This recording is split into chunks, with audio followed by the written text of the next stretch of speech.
விஜயினுடைய தனிப்பட்ட உதவியாளர் அவருடைய பெயர் செல்வம். அந்த செல்வம் என்கிற நபர் கிட்டத்தட்ட 10 வருடத்திற்கு மேலாக நடிகர் விஜய் அவர்களுக்கு தனிப்பட்ட உதவியாளராக இருந்திருக்கிறார்.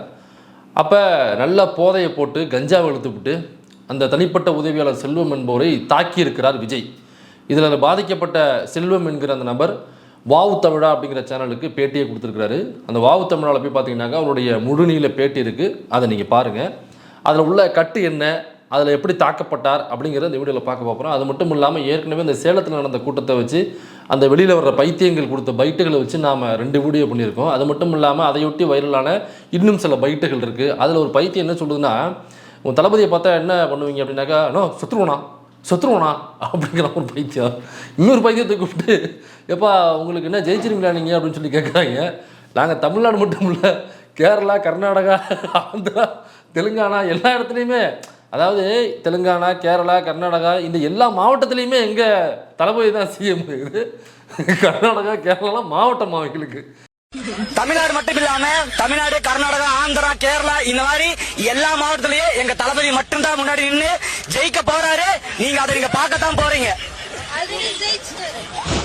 இன்னொரு பைத்தியம் உள்ள வந்து சொல்லுது, நோ எங்க தளபதி எப்போ சிஎம் ஆயிட்டாருண்ணா தமிழ்நாட்டுக்கு, இந்த எலெக்ஷனே நாங்கள் பிரைம் மினிஸ்டர் எலெக்ஷனுங்காது, நாங்கள் எங்கள் தளபதியை பிரைம் மினிஸ்டர் ஆக்க போகிறோம் அப்படிங்கிற ஒரு பைத்தியம். இந்த மாதிரி பல பைத்தியங்கள் கொடுத்த பைட்டுகள் இருக்குது. அதையும் சேர்த்து இந்த வீடியோவில் நம்ம பார்ப்போம்.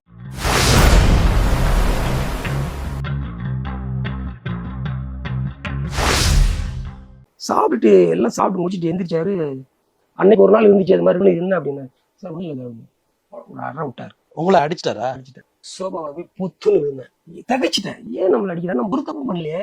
கீழே இதெல்லாம் எடுத்து வச்சுட்டு திருப்பி எட்டி வச்சாரு. வெளியில வந்துட்டு தான் நான் போயிட்டேன். இவர் தான் அந்த செல்வம் என்கிற விஜய் அவர்களுடைய தனிப்பட்ட உதவியாளர்.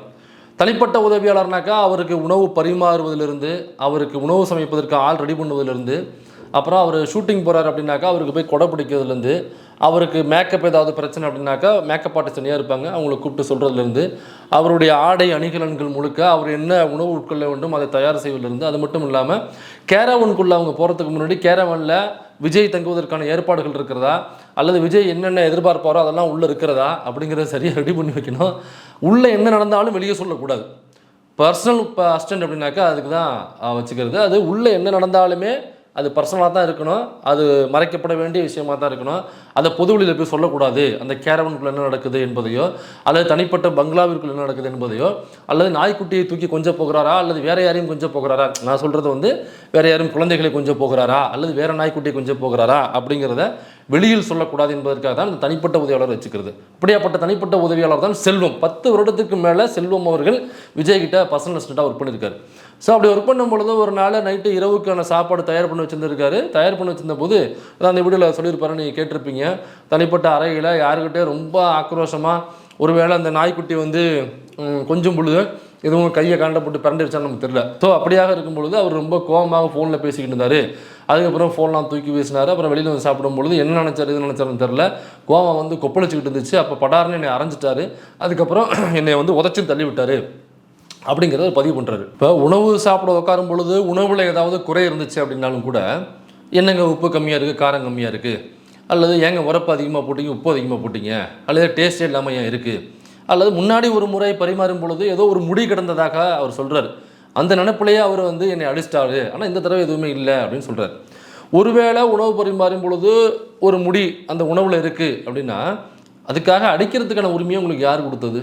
சரி, பர்சனல் அசிஸ்டண்ட்டு, நீங்கள் தான் முதலாளி, உங்கள்கிட்ட வேலை பார்க்குறாரு, நீங்கள் ஏவக்கூடிய எல்லா வேலைகளையும் செய்யக்கூடிய நபராகத்தான் அந்த வேலை அமைப்பு அமைஞ்சிருக்கு. அப்படின்னாக்கா நீங்கள் சம்பளம் கொடுக்குறீங்க, நீங்கள் சொல்கிற வேலைலாம் செய்கிறார் அப்படிங்கிறதுக்காக நீங்கள் கை நீட்டுருவீங்களா?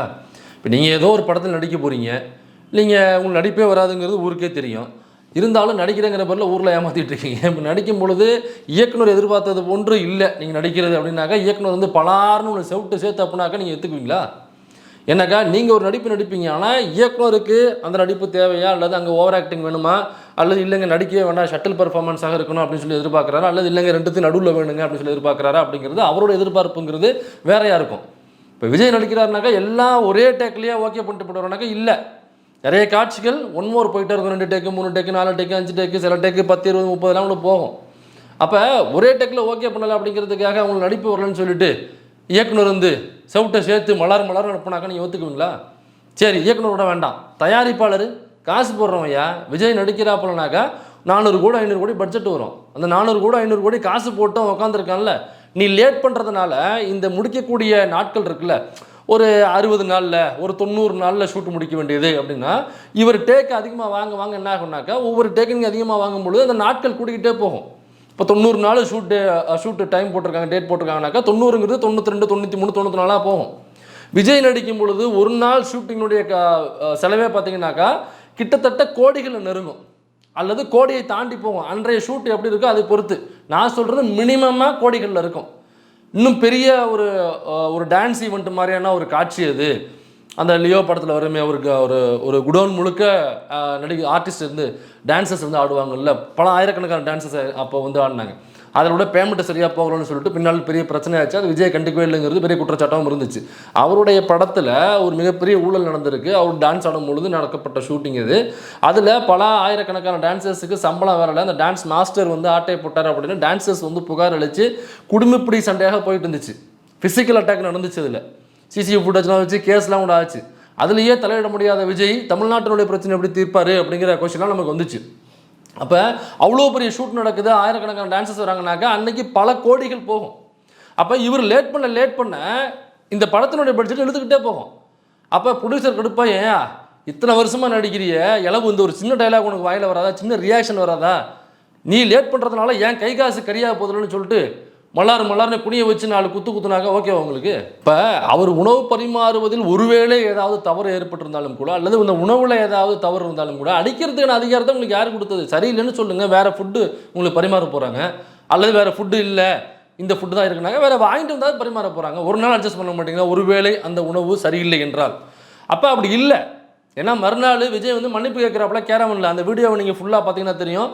மறுநாள் கேரவனுக்குள்ளே விஜய் வரத்துக்கு முன்னாடி அவரெல்லாம் அந்த பெட்டுக்கிட்டலாம் சரி பண்ணி வைக்கிறாரு. அவருக்கு தேவையான அனைத்துகளையும் வாங்கி இருக்கா, கரெக்டாக இருக்கா, மிக்சிங்க்கு கரெக்டாக சோடா இருக்கா, ஏன்னாக்கா அயலக சோமபானம் அப்படின்னாக்கா சோடா ஊற்றி தான் அடிக்கணும், லோக்கல்னாக்கா தண்ணி ஊற்றி அடிக்கணும், அதெல்லாம் தலைவனுக்கு ரெடியாக இருக்கா, அப்புறம் சுருள்கள்லாம் கரெக்டாக வந்துருச்சா, ரா மெட்டீரியல்லாம் அப்படின்னு கரெக்டாக செக் பண்ணிட்டு இருக்கும் பொழுது இவர் உள்ளே போகிறாப்புல. யார்? இந்த மூத்த பைத்தியம் இருக்குல்ல, அந்த கட்சியினுடைய மூத்த பைத்தியம், அது உள்ளே போகுது.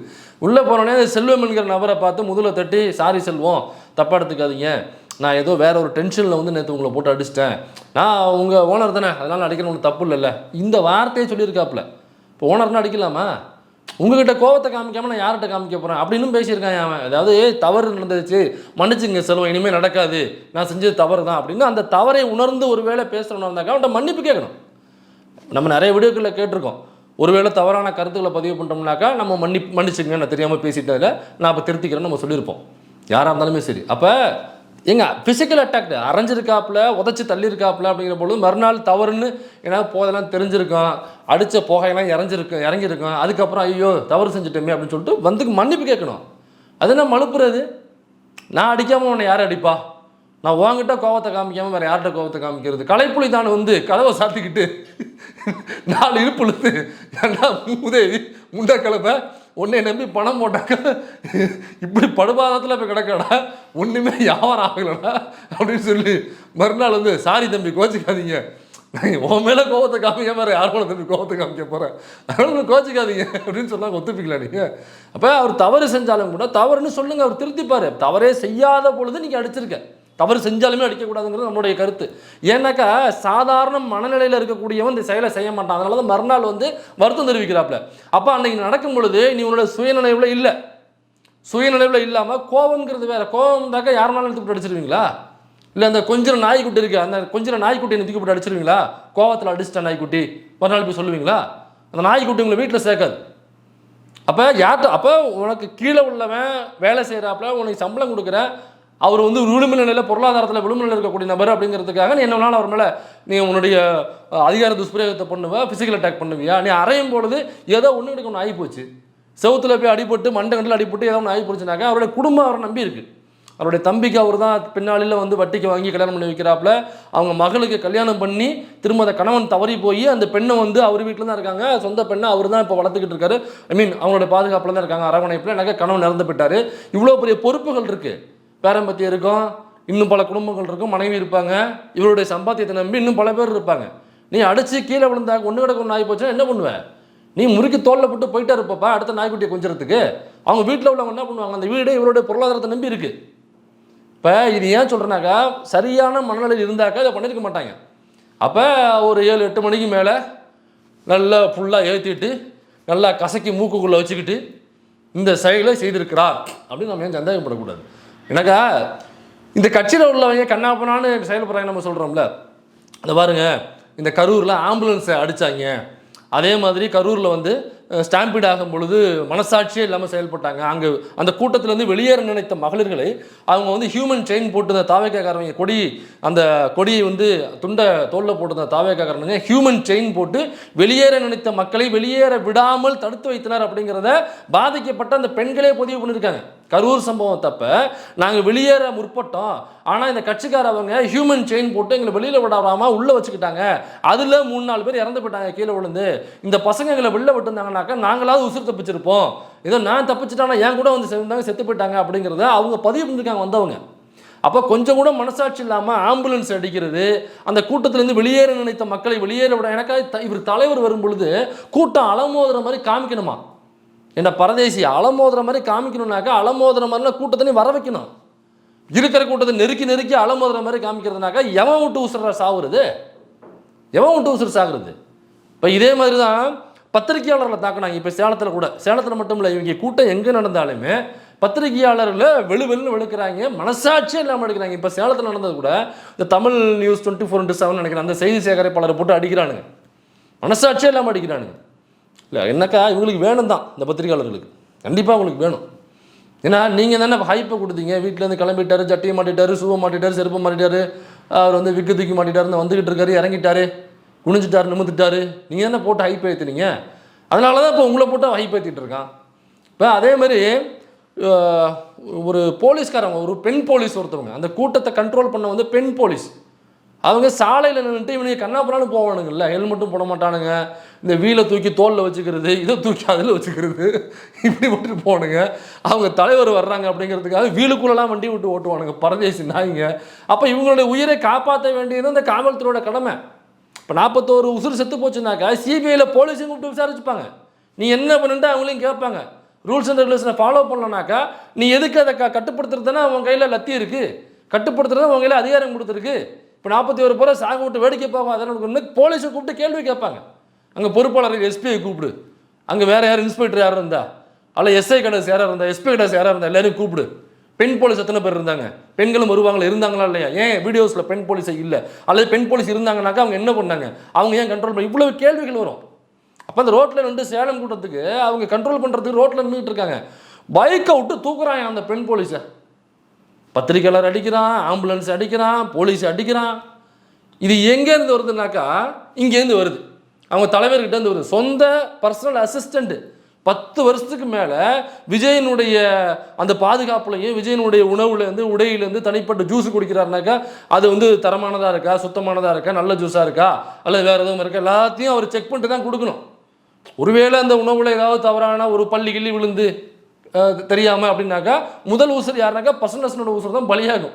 இப்போ அந்த அளவுக்கு இப்போ ஒரு தனிப்பட்ட உதவியாளராக இருக்கக்கூடியவரையே அடிக்கிறான்னாக்கா, கஞ்சாவை போட்டு போதையை போட்டு, அப்போ அவனுடைய உதவியாளர்லாம் அப்படி இருப்பானுங்க, இப்படி தான் இருப்பானுங்க. இது மட்டும் இல்லை, இதில் இன்னொரு ஹைலைட் இருக்குது, ஸ்பெஷல் ஐட்டம் ஒன்று இருக்குது. அது ஒரு பரதேசி ஒன்று, அதெல்லாம் எப்படி வீட்டில் வச்சுக்கிறாங்கன்னு தெரியல.